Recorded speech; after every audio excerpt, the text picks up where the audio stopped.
Hello, my noble band of outlaws. Outlaw Samurai coming at you live with a video. What? So many videos back to back. Outlaw, what is this unbelievable treat you've been giving us? Well, to put it quite simply, my life is back to normal. But, in any case, the honshu tactical wakizashi. This is not the throwback review for it. This is a video that I told Gargoyle that I was going to be making about what kind of niche I think this sword would fit into. But first, for Raphael Vlogs 271, stupid Saya, asked how well it's going to thrust. Now I know that this is just a cardboard box and not exactly a hard target to thrust into, but it's all I have on short notice. Bob is unfortunately on a weight reduction thing at the moment. So, let's do this.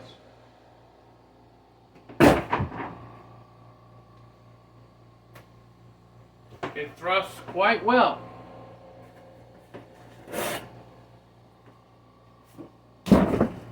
Now, I know what you're going to say, Outlaw. That really wasn't any kind of resistant thrust.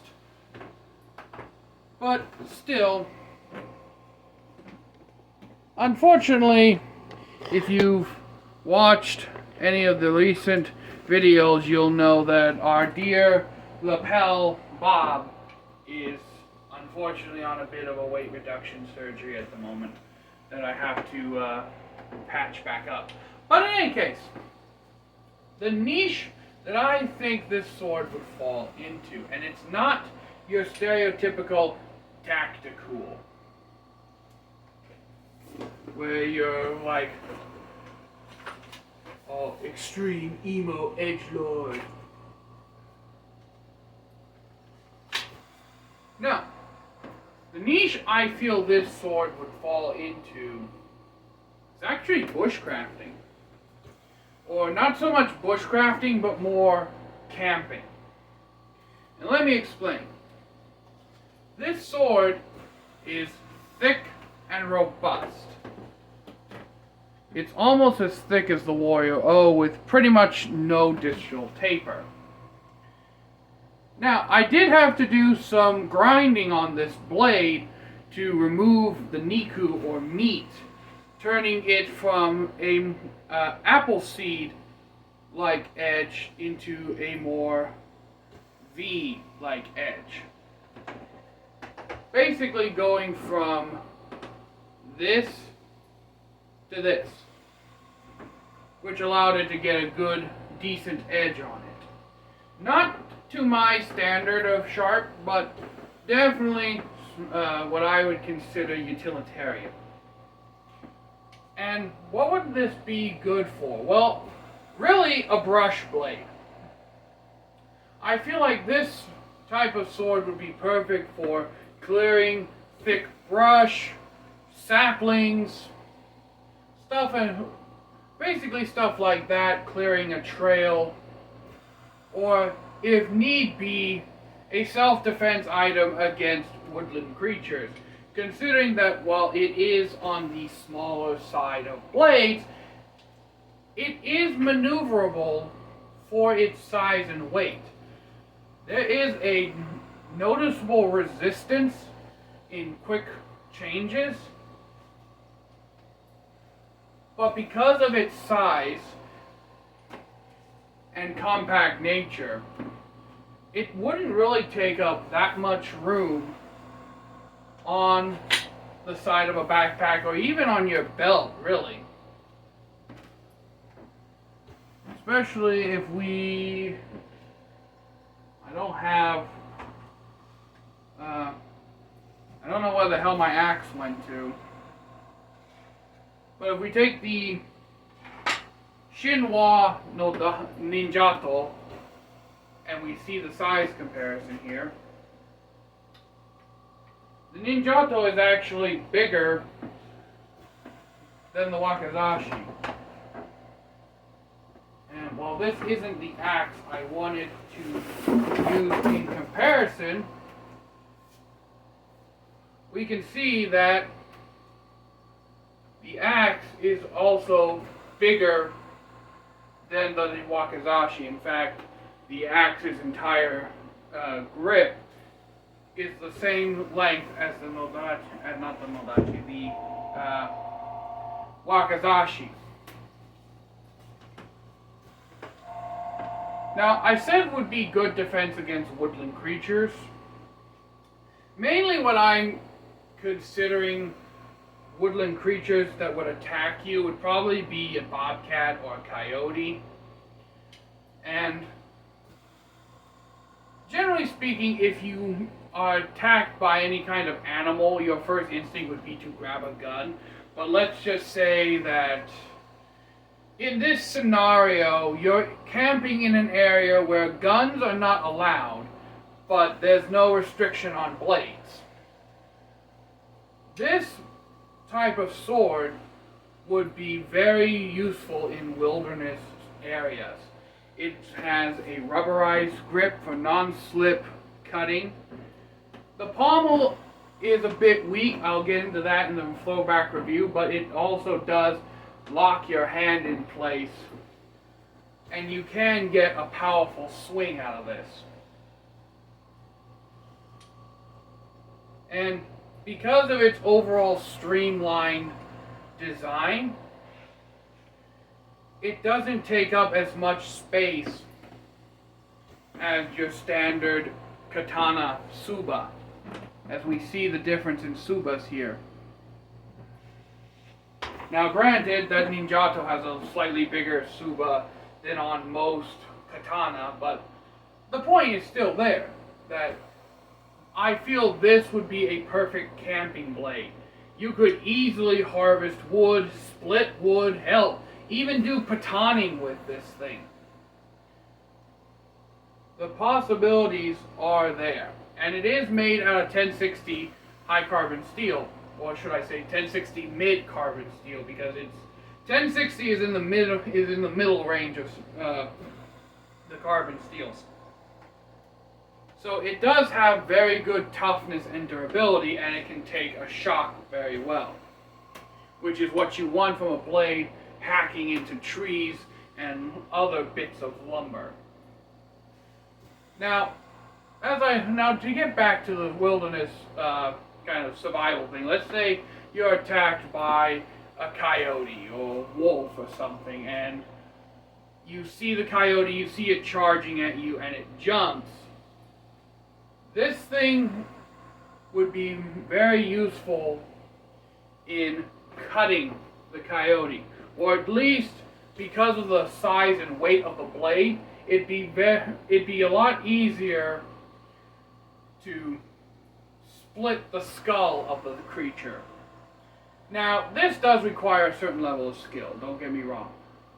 And people have killed coyotes and bobcats with their bare hands before. So it's not like it's out of the realm of possibility. Especially since there have been multiple accounts of people beating coyotes off with large branches they find on the ground. This will do substantially more damage to the branch. Especially since it's A, made of steel, which generally makes it sturdier, and B, it has an edge. So even if your edge alignment is slightly off, you're still beating the thing with a bar of steel. Or just hold it out in front of you and let the coyote fall onto the tip. I say coyote because in Indiana that's the wild dog that we are most familiar with. Wolves would be more out west and northwest of Indiana. And we also have bobcats around here, so there's that. You would easily be able to defend yourself against small, medium-sized animals. Now, I know what you're going to say, Outlaw. You're going to say that you could kill a bear with this thing. It's not recommended, but there have been stories that old mountain men from the 1800s that killed bears with Bowie knives. Well, not so much Bowie knives, but big knives. And also,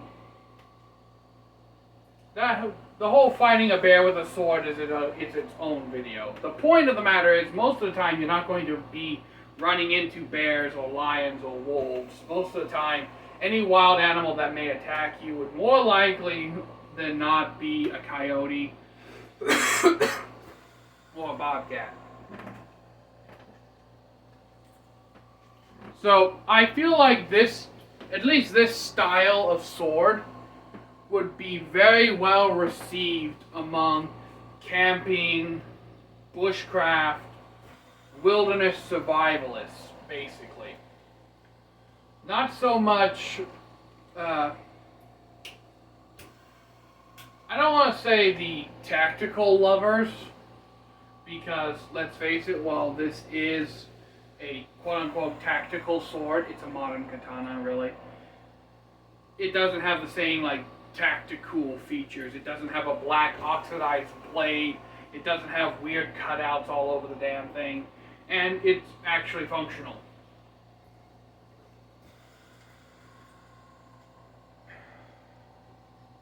Now, I will say this. You may or may not have to do some work when you first get this.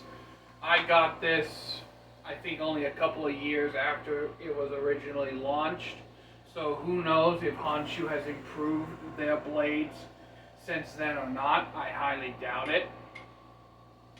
I don't have my Honshu katana. I completely gave up on trying to sharpen it. Just for the life of it wouldn't take an edge. But the wakizashi has taken a very nice edge. Now, as I said before, this would be perfect in situations where it's basically a camping sword, or a sword that you would use to go out into the wilderness and camp or bushcraft. You're not going to be making feather sticks or anything, but you can split logs, or let's say you forgot your axe.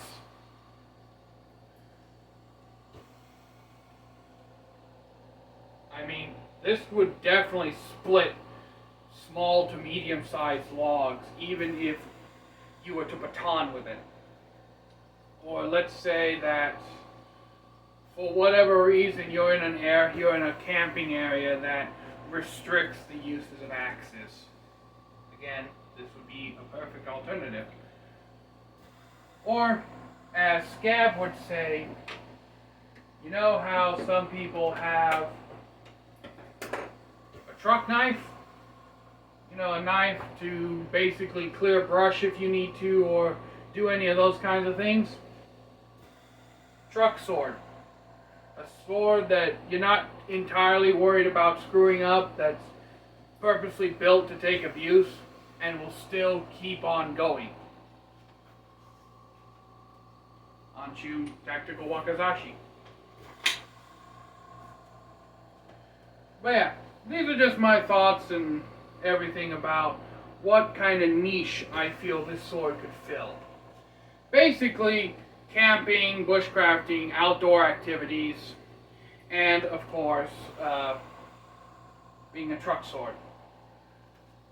Until next time, my noble band of outlaws, outlaw samurai tells all y'all, be crazy rednecks, be safe using weapons. I'm out. Peace.